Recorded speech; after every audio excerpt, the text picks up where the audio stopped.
This week, our speaker is John Piper himself. He's a great speaker and he unpacks this passage very well.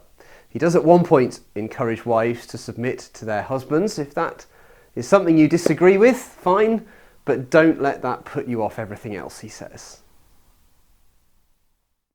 Render to Caesar the things that are Caesar's and to God the things that are God's, which raises the whole issue of the state and the Christian's relationship to the state in connection to his relationship to God. So the setting is Matthew chapter 22, and the Pharisees are aiming to entangle Jesus, it says, in a trap.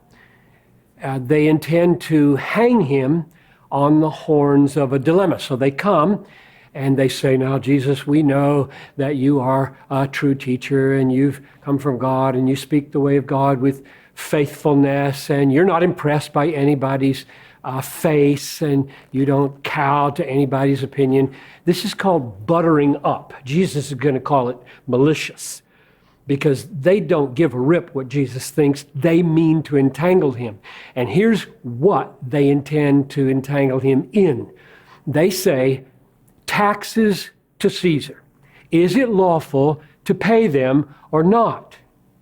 Now, the Pharisees are there and the Herodians are there, which gives it a politically supercharged situation. Pharisees, super duper high-powered allegiance to the Old Testament and the people of Israel. The Herodians, they're on Herod's side. Herod's a lackey government of the Roman Empire who are the overlords, the occupiers of Israel, not popular people among the Jews. This is kind of a setup.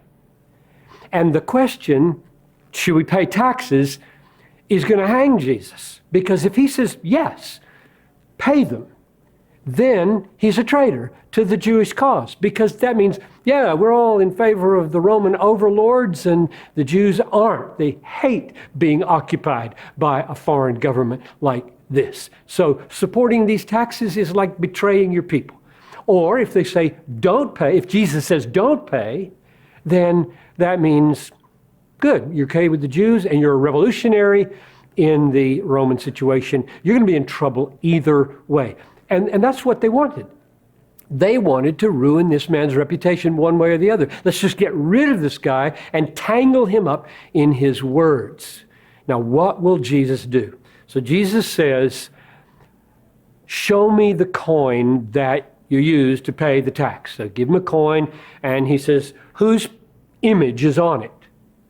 And they say, Caesar's.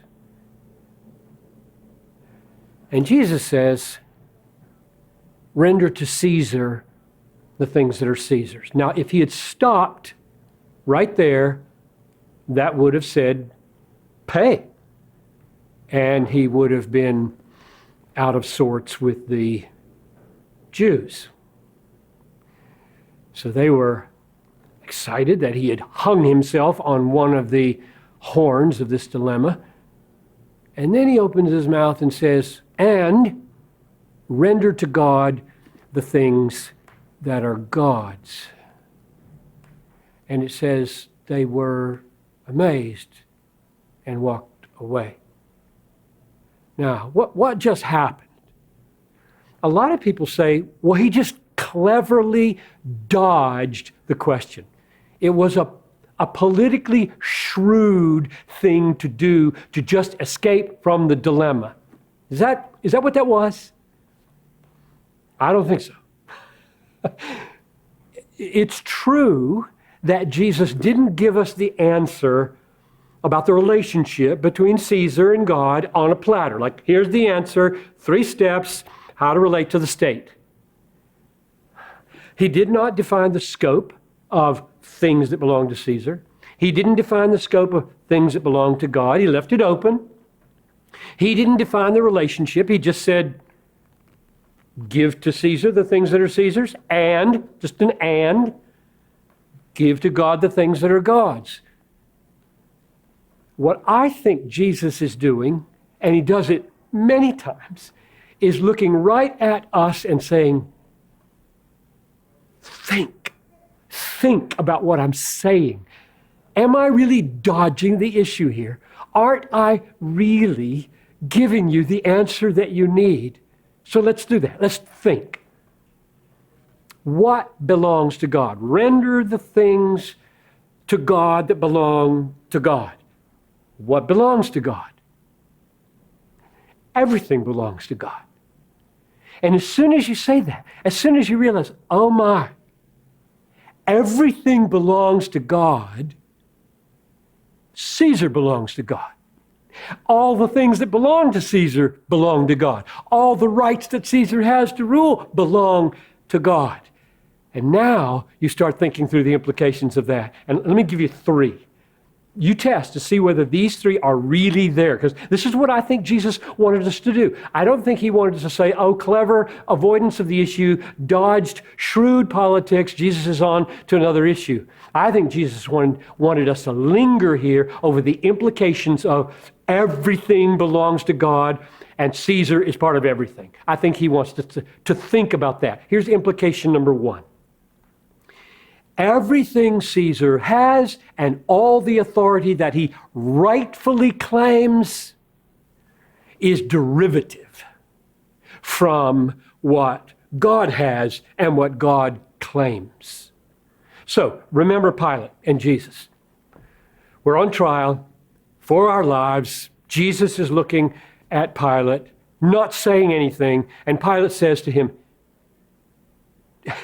don't you realize I have authority to crucify you and to let you go? And you remember what Jesus said? You wouldn't have any authority if it hadn't been given you from above. Caesar and all of his lackeys, the entire state of every nation on the planet, has the authority it has only under the sovereignty of God, which means whatever they can claim, they claim derivatively. Here's the second implication. Namely, it's limited. The authority, the sphere of Caesar is limited. So we have Acts chapter 5, verse 29, and the apostles are being told to shut up and quit teaching in Jerusalem all this truth about the resurrection of Jesus. And they say, look, you may think it's right to obey man rather than God. We must obey God rather than man. I don't care what authority you have. God has superior authority. Yours is limited. We're following God. We're opening our mouth. I don't care what you say, Mr. Authority. So there's a limitation put on human authority and state authority by the fact that if any human authority tells us to do what contradicts what God tells us to do, we say no. There's a limitation. So that's implied in the fact that everything that's God is over and limiting what is Caesar's.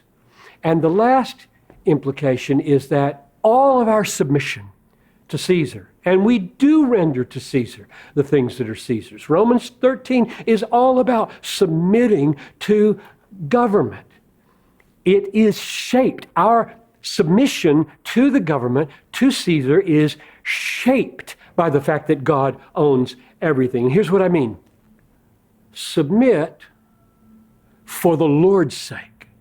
And I think that little phrase, for the Lord's sake, is like a banner flying over all submission to human authority. And we Christians should be a humble, submissive people. We should keep our speed limits.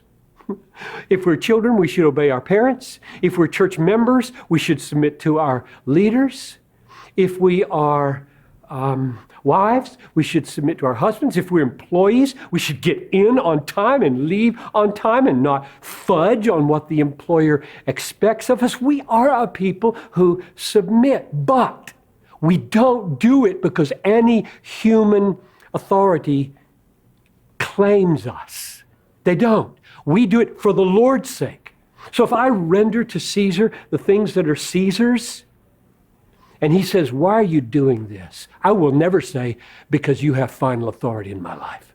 I will never say, because you are God. I will always say, I'm rendering allegiance to you because I have authority over you, which means, paradoxically, that our submission to Caesar is seditious as soon as Caesar claims to be God. We don't ever go beyond the rightful claims of Caesar under God. So, conclusion. Christians are law-abiding people. We pay our taxes. We drive the speed limit, don't we? We keep our grass cut. If I get a ticket from the government, the state or the county of Hennepin that I live in, they say, you got too much debris in your backyard. I don't say, who are you to tell me how much debris I can have? I just go clean it up. That's what I do, and I should have done it sooner. My disposition is to comply, but we never render to any authority under God absolute allegiance. We never give unlimited obedience. We never say, I submit to you because you are my final authority. We always do it for Christ's sake, which turns our obedience into human authorities, turns it into worship. So, Father, I pray that as we discuss together the complexities of being under multiple authorities in the spheres of our lives, you would give supernatural wisdom to these brothers and sisters so that we might walk in a way that pleases you and glorifies Christ. I pray this in his name. Amen.